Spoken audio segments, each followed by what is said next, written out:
His Excellency Mr. Klaus Werner Iohannis, the President of Romania, is invited to address the audience. Domnule președinte de Sousa, excelențe, dragi militari, doamnelor și domnilor, este o plăcere să-l avem astăzi alături de noi pe președintele Republicii Portugheze. Domnule președinte, bine ați venit în România, bine ați venit la Caracal. Vizita dumneavoastră în România are loc într-un context de securitate foarte dificil pentru securitatea europeană și euroatlantică, marcat de agresiunea Rusiei împotriva Ucrainei. Mr. President, Excellencies, dear soldiers, ladies and gentlemen, it is a pleasure to have the President of the Portuguese Republic with us today.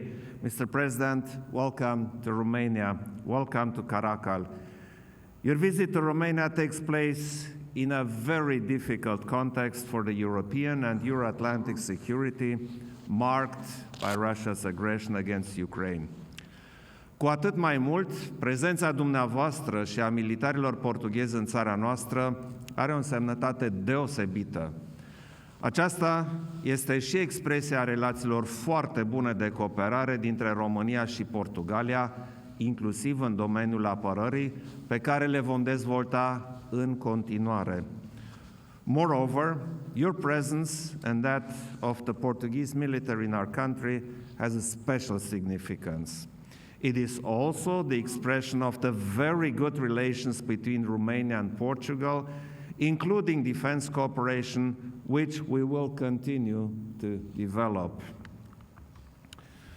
Contingentul militar portughez din cadrul Brigăzii Multinaționale Sud-Est, aflat aici la Caracal, alături de militarii din Republica Macedonia de Nord și de ceilalți aliați, are o contribuție importantă la consolidarea posturii NATO de descurajare și apărare pe flancul estic și la întărirea apărării și securității României și a cetățenilor noștri. The Portuguese military contingent within the Southeast Multinational Brigade stationed here in Caracal, together with the military of the Republic of North Macedonia and the other allies, represents an important contribution to the strengthening of NATO's deterrence and defense posture on the eastern flank and to the strengthening of defense and security of Romania and our citizens. Invadarea Ucrainei de către Rusia a evidențiat, odată în plus, capacitatea NATO și aliaților de a acționa ferm, solidar și coerent, atât în sprijinul poporului ucrainean pentru a diminua efectele severe ale războiului, cât și pentru întărirea și reasigurarea aliaților de pe flancul estic. The invasion of Ukraine by Russia highlighted, once again, the ability of NATO and the allies to act firmly, coherently, and in solidarity, both in support of the Ukrainian people to diminish the severe effects of the war and to strengthen and reassure the allies on the eastern flank. Suntem recunoscători că Portugalia, stat aliat de pe flancul sudic, reconfirmă unitatea aliată și convingerea că apărarea noastră comună trebuie consolidată pe toate dimensiunile și direcțiile. Vă mulțumesc, domnule președinte, pentru prezența militarilor portughezi și pentru excelenta cooperare pentru modernizarea forțelor aeriene ale României. We are grateful that Portugal, an ally on the southern flank, reconfirms the Allied unity and the belief that our common defense must be strengthened in all dimensions and directions. Thank you, Mr. President, for the presence of the Portuguese military and for the excellent cooperation in the modernization of the Romanian Air Force. Dragi militari aliați, prezența și activitatea dumneavoastră constituie o componentă importantă în cadrul demersurilor de întărire a apărării în Europa și în România, iar poporul român vă mulțumește pentru efortul dumneavoastră. Dear Allied soldiers, your presence and activity constitute an important component of the efforts to strengthen the defense in Europe and in Romania. And the Romanian people are grateful for your effort. Aveți ocazia să vă pregătiți împreună și să participați la exerciții militare într-un cadru multinațional și dinamic, ceea ce vă va permite creșterea interoperabilității forțelor NATO. Vă doresc succes în activitățile de pregătire pentru luptă și în misiunile pe care le veți desfășura. You have the opportunity to train together and take part in military exercises in a multinational and dynamic setting, which will increase the interoperability of NATO forces. I wish you success in the warfighting preparation activities and the missions you will undertake. Și pentru că ne aflăm în pragul sărbătorilor de iarnă, vreau să vă urez tuturor sărbători fericite, sănătate și, deși sunteți departe de cei dragi, sunt convins că veți regăsi aici, în România, o parte din căldura familiei alături de militarii români. Vă mulțumesc! As the winter holidays are approaching, I want to wish you all happy holidays, health, and although you are far from your loved ones, I'm convinced that you will find here in Romania a part of the warmth of the family together with the Romanian military. I thank you all.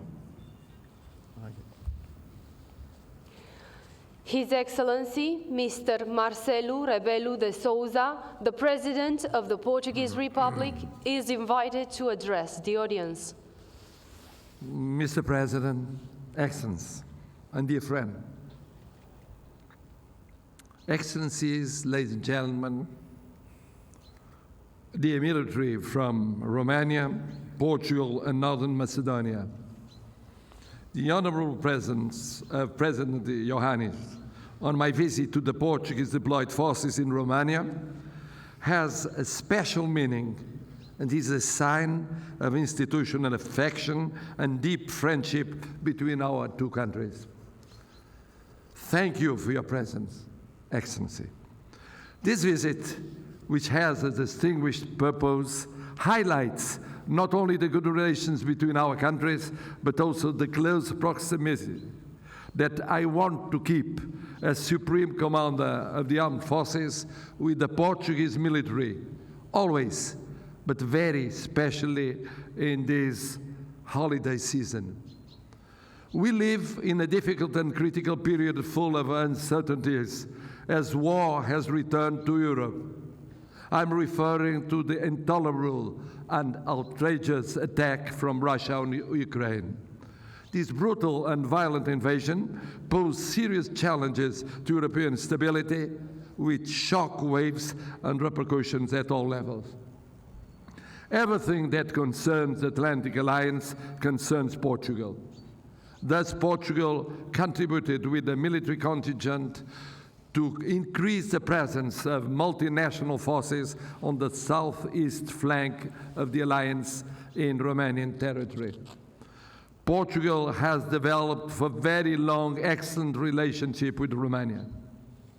I emphasize the collaboration of the Air Force in air policing and training missions with the purpose of training and consolidating operations in combined environment.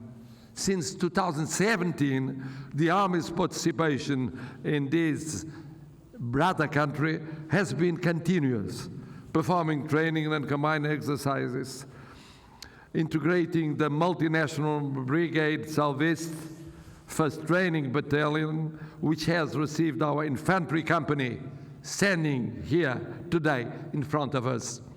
Within the scope of bilateral agreements, I emphasize our participation through a Special Operations Land Task Unit with the aim of maximizing interoperability, readiness, and cooperation between forces.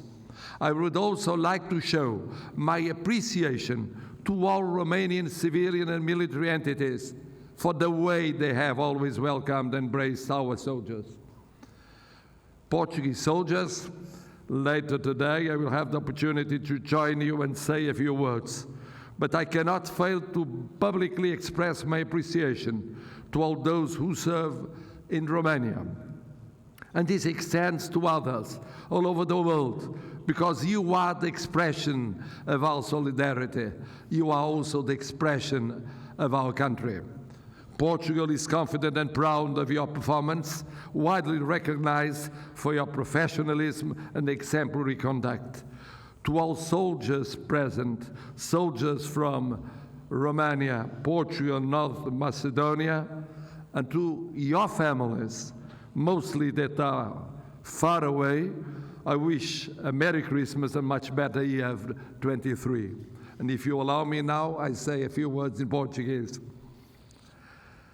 Excelência, Presidente da Roménia, Klaus Werner Iohannis. Militares da Roménia, de Portugal e da Macedónia do Norte.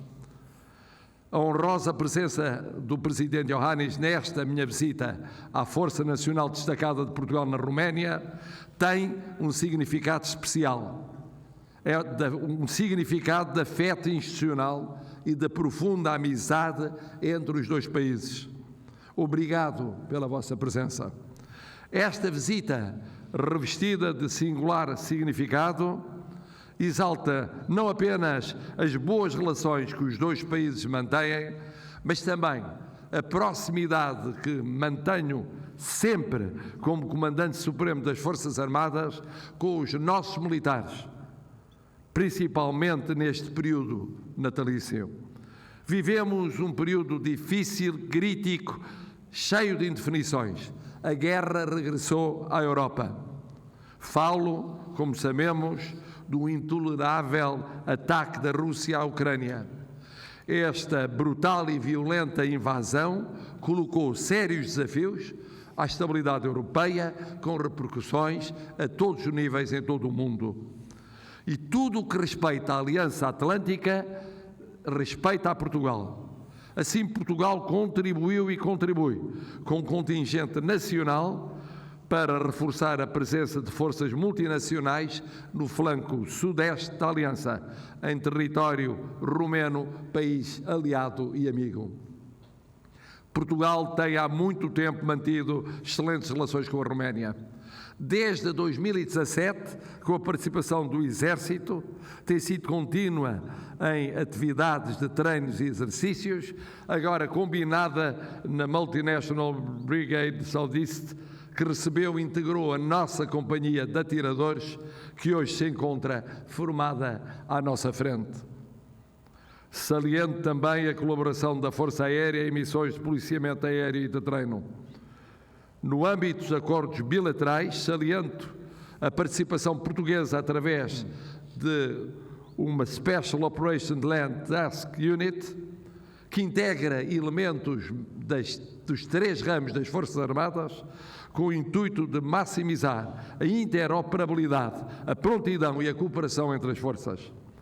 Quero agradecer de forma especial a todas as entidades civis e militares romenas pela forma como sempre acolheram e integraram os nossos militares.